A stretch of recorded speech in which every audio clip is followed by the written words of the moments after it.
Olá.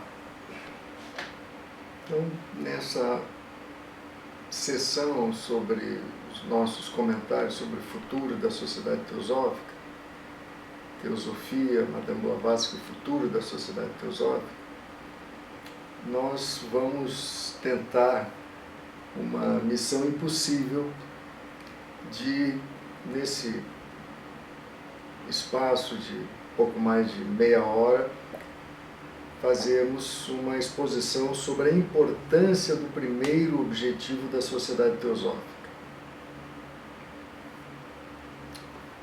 Antes de entrar propriamente no tema, eu gostaria de responder uma possível indagação de por que uma pessoa que deixou de ser membro da sociedade teosófica já há muitos anos, por que ainda está preocupada em fazer comentários sobre o futuro da sociedade teosófica? Acho que é uma pergunta muito pertinente.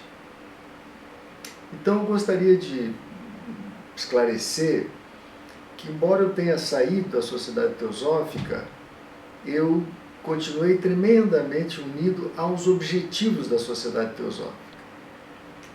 Nesse momento da minha vida, por exemplo, eu procuro fazer um trabalho de uma melhor compreensão do cristianismo e do budismo, o que seria, né,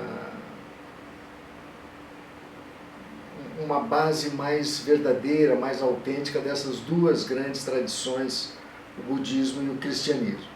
Não obstante a minha vida estar dedicada em grande medida a isso, se alguém me perguntasse, se o meu colega que aqui está comigo, Marcão, me perguntasse, como você poderia resumir a sua religião, o seu caminho rumo à espiritualidade? Eu acho que uma excelente síntese de resposta a essa pergunta seriam os 3 objetivos da sociedade teosófica. Ou seja, mesmo eu tendo me afastado formalmente da sociedade teosófica, embora ainda tenha muitos amigos na sociedade teosófica, eu diria com absoluta tranquilidade que os objetivos da sociedade teosófica são ainda, para mim, uma síntese do que seria a minha religião. Lá no fundo do meu coração, da minha mente, eu não encontrei nenhuma formulação mais sintética, mais precisa, mais verdadeira do que eu entendo como um bom caminho espiritual nessa vida. Então, eu acho que apenas isso já me autoriza a olhar com bons olhos para o futuro dessa organização. Então, vamos lá. Qual a importância do primeiro objetivo da sociedade teosófica? Ou, dito de outra maneira, por que em várias passagens na literatura mais importante da sociedade teosófica se afirma com todas as letras que esse é o objetivo mais importante, o primeiro objetivo. Qual é o primeiro objetivo? Formar um núcleo da fraternidade universal da humanidade, sem distinção de raça, credo, sexo, casta ou cor. Mais importante, gosto sempre de chamar a atenção, formar um núcleo da fraternidade universal da humanidade, sem distinção de credos. Isso é muito difícil e, ao mesmo tempo, muito importante. Então, vamos tentar entender por que esse objetivo é tão importante. Por que os sábios que inspiraram a fundação da Sociedade Teosófica, praticamente todos os grandes líderes da Sociedade Teosófica, independente da sua compreensão a respeito de teosofia, de fraternidade universal, eles, em uníssono, afirmaram que esse objetivo é o mais importante. Numa das citações que eu já mencionei, das cartas dos Mahatmas, eles dizem que esse é o objetivo que é uma condição sine qua non. para a realização dos outros objetivos da sociedade teosófica, do segundo e do terceiro. O segundo, que é promover o estudo comparado de religião, filosofia e ciência, ou seja, o emprego do método comparativo para abordarmos de uma forma criteriosa, lógica, séria, justa, tolerante, essas três grandes tradições das religiões, das filosofias e da ciência contemporânea. Esse é o segundo objetivo da sociedade teosófica. E o terceiro é investigar as leis pouco conhecidas da natureza e os poderes latentes no ser humano. É um objetivo que dá profundidade, indica a atualização, não apenas o estudo, mas a atualização, a realização das extraordinárias capacidades existentes dentro da psique humana, dentro do ser humano. Então, por que o primeiro objetivo é a condição sine qua non para a realização de todo o trabalho da sociedade teosófica e do segundo e do terceiro objetivo? Bem, como nós já tentamos falar nos nossos próximos encontros, nos nossos encontros passados, os grandes problemas da humanidade somente encontrarão uma solução consistente quando a humanidade acordar para a realidade do princípio ou lei da fraternidade universal. Então, nas obras que escrevemos, como essa que estamos usando, Teosofia e Fraternidade Universal, mas também em outra obra que eu gostaria de chamar a atenção hoje, que é essa obra aqui, é uma obra cujo título é O que há de errado com a política? O que há de errado com as grandes instituições políticas do mundo de hoje? E essa obra nada mais é, nos seus vários capítulos, do que uma aplicação, sobretudo com uma perspectiva científica, do princípio da fraternidade universal. Isso é apenas um exemplo. Então, nós procuramos contracenar nessa obra os dois aspectos fundamentais da lei da fraternidade universal, que é a unidade subjacente à humanidade e as diferenças de capacidades dos seres humanos, unidade na diversidade, que é a essência do princípio da fraternidade universal. Nós contracenamos nessa obra com as duas grandes matrizes de interpretação de filosofia social da nossa época, dominantes em toda a segunda metade do século XX e amplamente dominantes agora no início do século XXI, que são o liberalismo e o marxismo.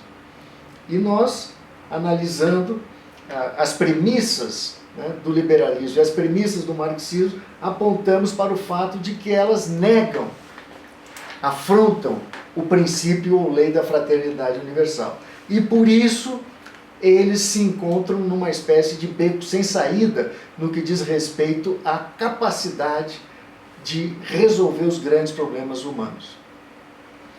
Então, isso é um exemplo de como o princípio da fraternidade universal é extraordinariamente importante para o bem-estar da humanidade como um todo.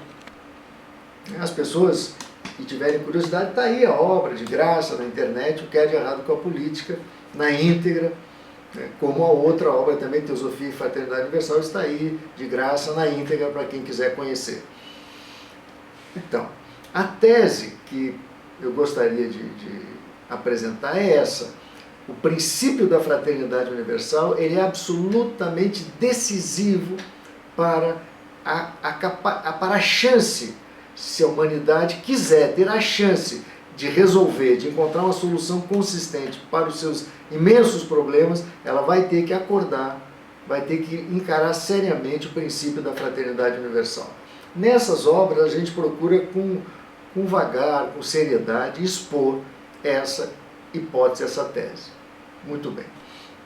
Então, vamos como exercício de pensamento, admitir que o autor não esteja delirando, estão aí as obras para serem criticadas, questionadas, ou para serem estudadas e apreendidas, né?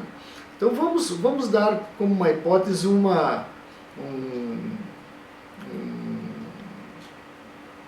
benevolente caridade ao autor e imaginarmos que essa ideia não seja absurda. Se essa ideia não é absurda, então o primeiro objetivo da Sociedade Teosófica, de fato, é de extraordinária importância beneficente para toda a humanidade. Qual é o primeiro objetivo? Formar um núcleo prático da fraternidade universal da humanidade, sem distinção de raça, credo, sexo, casta ou cor. Como dizem em várias citações os sábios que inspiraram a Sociedade Teosófica, eles queriam que a Sociedade Teosófica fosse, no terreno da prática, uma instituição que refletisse a fraternidade universal. Há várias citações sobre isso. Várias citações. Nessa obra, Teosofia e Fraternidade Universal, há várias citações sobre isso. Então, não vou tomar o nosso tempo aqui lendo essas citações, mas convido os nossos interessados a examinarem essas várias citações. Bem, como eles também repetiram várias vezes, se tratava de construir na prática uma instituição, uma organização que pudesse cativar a atenção das mentes mais elevadas, daquelas pessoas na família humana que têm a capacidade de realmente pensar com liberdade. Essas pessoas que determinam o futuro das sociedades, que criam os grandes movimentos ideacionais.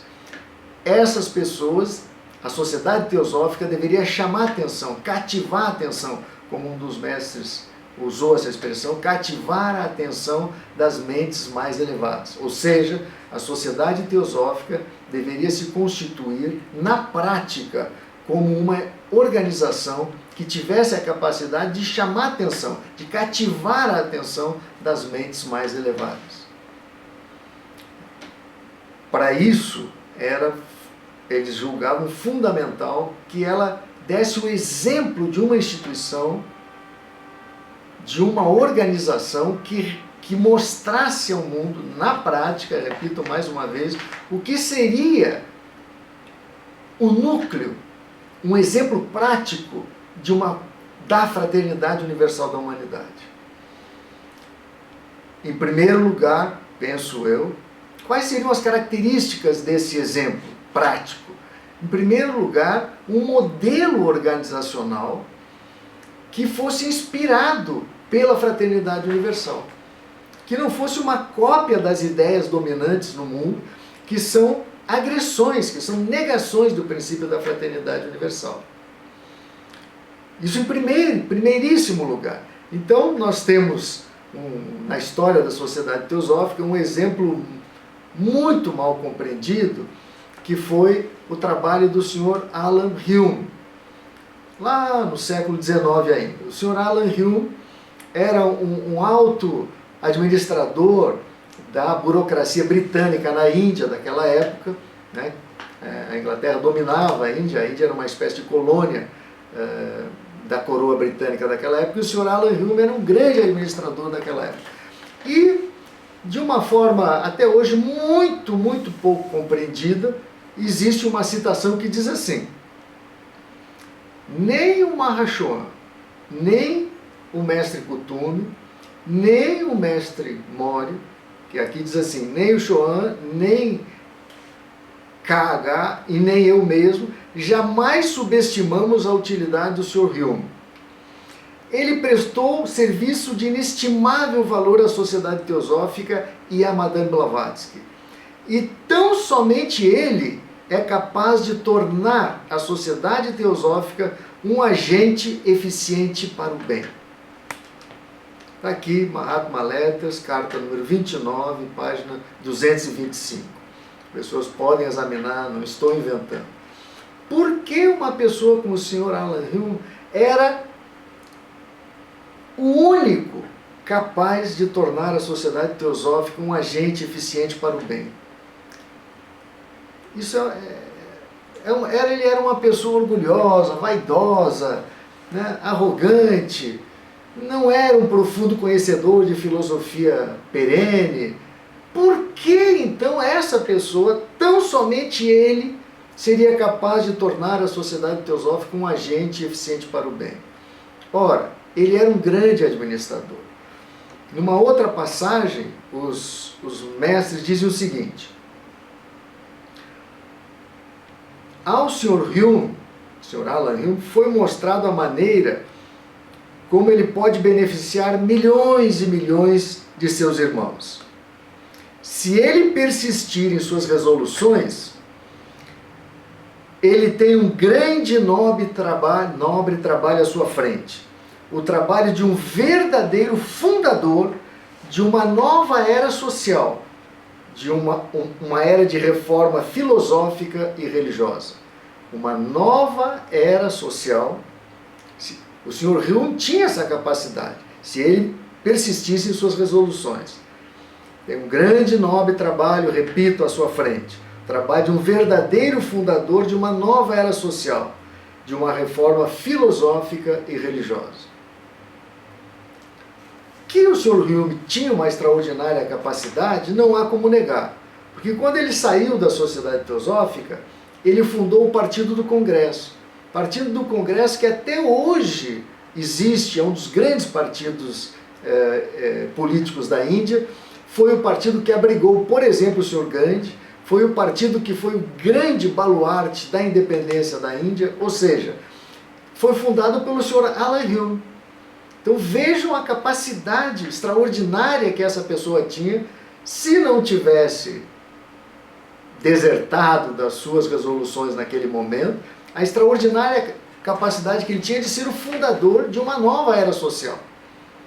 Basta dizer que o movimento que ele criou, o partido que ele criou, até hoje existe na Índia e foi fundamental para a condução do movimento social que desagou na independência da Índia, capitaneado pelo Sr. Gandhi e pelo Sr. Nehru. Também é importante frisarmos para os membros da Sociedade Teosófica que antes do Sr. Gandhi ser o presidente desse partido, a doutora Annie Besant foi presidente desse partido do Congresso por um ano. Então, fundado pelo Sr. Alan Hume.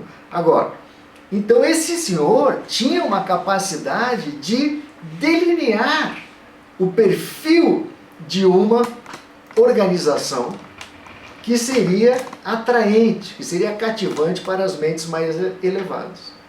Infelizmente, tantos foram os quiprocós, os mal-entendidos na Sociedade Teosófica, que ele não permaneceu fiel às suas resoluções, abandonou a Sociedade Teosófica e foi criar o Partido do Congresso na Índia.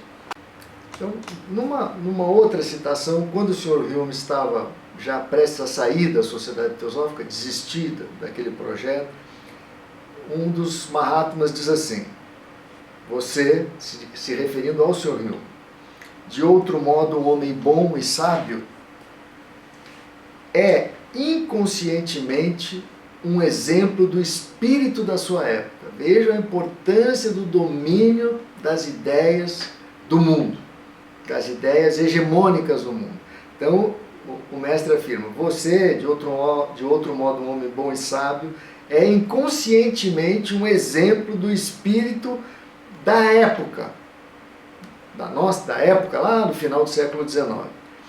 E é incapaz de compreender nossas ideias, as ideias dos Mahatmas, a respeito da sociedade teosófica como uma fraternidade universal.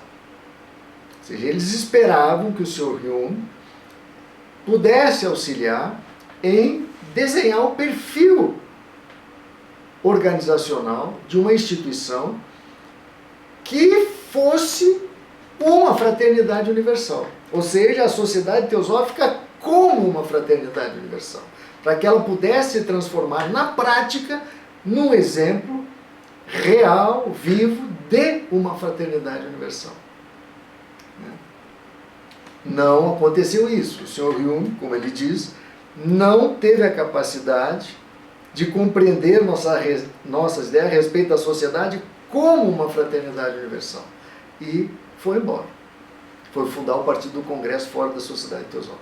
Mas esse exemplo é muito impressionante porque diz que ele era a pessoa que teria a capacidade, se não desistisse, né, de tornar a Sociedade Teosófica um agente eficiente para o bem.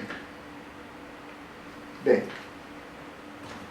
então, o que nós podemos imaginar que seria esse modelo de sociedade teosófica? Em primeiro lugar, um modelo organizacional que não repetisse as ideias do mundo, que são negações da fraternidade universal, mas um modelo que se adequasse às diferenças de capacidades entre os seres humanos, sem ferir o princípio da liberdade, sem ferir o princípio da igualdade de oportunidades. Como seria isso?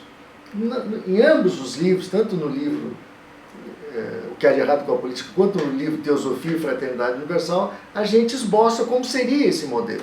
Seria um modelo em que as escolhas são feitas a partir de pequenos grupos e aí vai ascendendo gradualmente. Ou seja, um modelo de representação escalonada, chegando a um conselho nacional, depois a um conselho mundial, e esse conselho então escolheria o dirigente máximo da Sociedade Teosófica. Ou seja, uma espécie de, como um colega da Sociedade Teosófica uma vez batizou, uma espécie de parlamentarismo microdistrital escalonado. Que na ciência política nós chamamos isso de um modelo de representação política em cascata ou em árvore invertida. Isso não é nenhuma novidade na ciência política, né? Os sovietes da época da Revolução Russa, lá de 1917 e antes, se organizavam dessa maneira.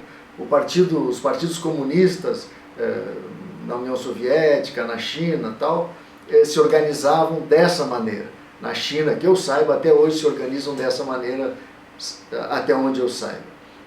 Então não é novidade. A novidade é que dentro da Sociedade Teosófica seria um modelo aplicado com liberdade, sem distinção de credos, raças, sexo, etc. Então seria um modelo inédito, né, em que se garantiria liberdade, se garantiria igualdade de condições na representação política, na disputa política, e estaria em sintonia com o princípio da fraternidade universal. Isso é um aspecto apenas do que seria na prática a Sociedade Teosófica como uma fraternidade, como um reflexo da lei da fraternidade universal. Os outros aspectos seriam o quê? O primeiro objetivo já está dizendo, a não existência de distinção de credo, de raça, de sexo, ou seja, uma tolerância muito grande com as diferenças. Sobretudo, penso eu, que é mais difícil de todas, as diferenças de credo, de opiniões, de crenças, de sistemas de interpretação religiosos, filosóficos e científicos, né, que criam igrejinhas, criam escolas e etc. Então, o fato de que na Sociedade Teosófica essas diferentes correntes, esses diferentes pontos de vista que se estabelecem no mundo com as grandes correntes de pensamento, pudessem conviver cordialmente, discordar fraternalmente, discordar tolerantemente, discordar cordialmente. Isso seria extraordinariamente importante para o mundo. O que mais? O que mais? O segundo objetivo está nos dizendo que fosse utilizado nas pesquisas, nos programas da Sociedade Teosófica, o método comparativo. Que se comparasse as diferenças, as diferentes opiniões, fraternalmente. Se tem uma pessoa, por exemplo, que acredita em reencarnação, outro que não acredita, um que é materialista, outro que é espiritualista, ambas as correntes seriam aceitas na sociedade teosófica de uma forma tolerante, de uma forma justa, de uma forma cordial, e se aplicaria um método comparativo com a ciência, com a filosofia, com as tradições multimilenares das religiões. Que ambiente seria isso? Ambiente de tolerância, de liberdade.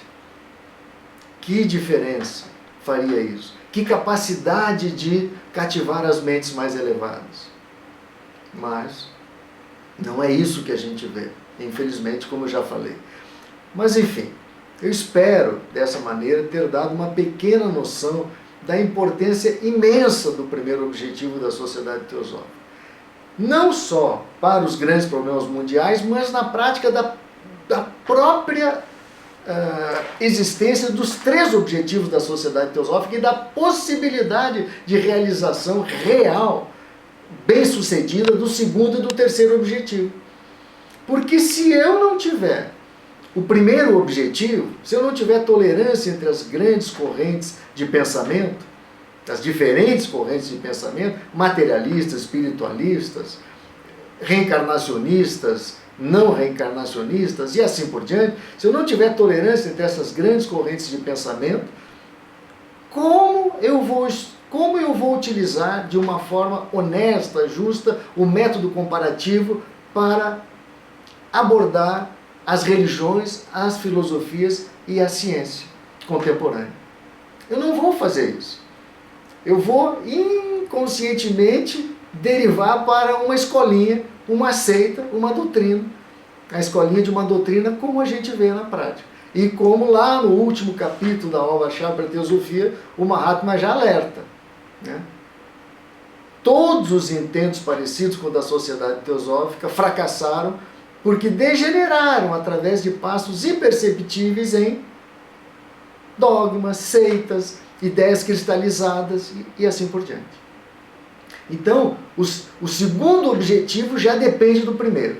E o terceiro objetivo, que é o objetivo que dá dimensão de profundidade, de pesquisa dos poderes latentes no ser humano, ele também depende do primeiro. Porque se a pessoa não tiver a capacidade de compreender o mundo externo, se a pessoa já está se afogando no mar raso das crianças, como ele tem a pretensão de achar que vai ter sucesso na suprema aventura humana, que é a aventura da descoberta e da realização da verdade eterna, do divino dentro de nós, ou seja, a realização da verdadeira teosofia, da verdadeira sabedoria divina. Ele não vai ter sucesso nisso. Ele vai estar se iludindo, meditando horas a fio, estudando horas a fio, fazendo pseudo-obras de caridade, obras a fio, tudo isso em vão. Tudo isso de uma forma bastante inócua, porque no atacado ele vai estar reprisando as grandes e dominantes ideias do mundo, que é o exemplo que a gente vê, infelizmente, na sociedade teosófica dos nossos dias. Então, eu queria concluir mais uma vez, repetindo, que tenho o direito, por ter no fundo do meu coração os objetivos da sociedade teosófica e ter esses objetivos como a verdadeira religião, o verdadeiro caminho espiritual do fundo do meu coração, eu tenho o direito de esperar que os futuros líderes da sociedade teosófica, as futuras gerações de líderes da sociedade teosófica, possam levar em conta essa hipótese, possam testar, dar o benefício da dúvida para essa hipótese e, usando o método comparativo, comparar com o que a ciência está nos mostrando, com as tradições filosóficas, o que elas estão nos mostrando, e com as tradições religiosas o que as tradições religiosas estão nos mostrando. Assim espero, assim faço votos.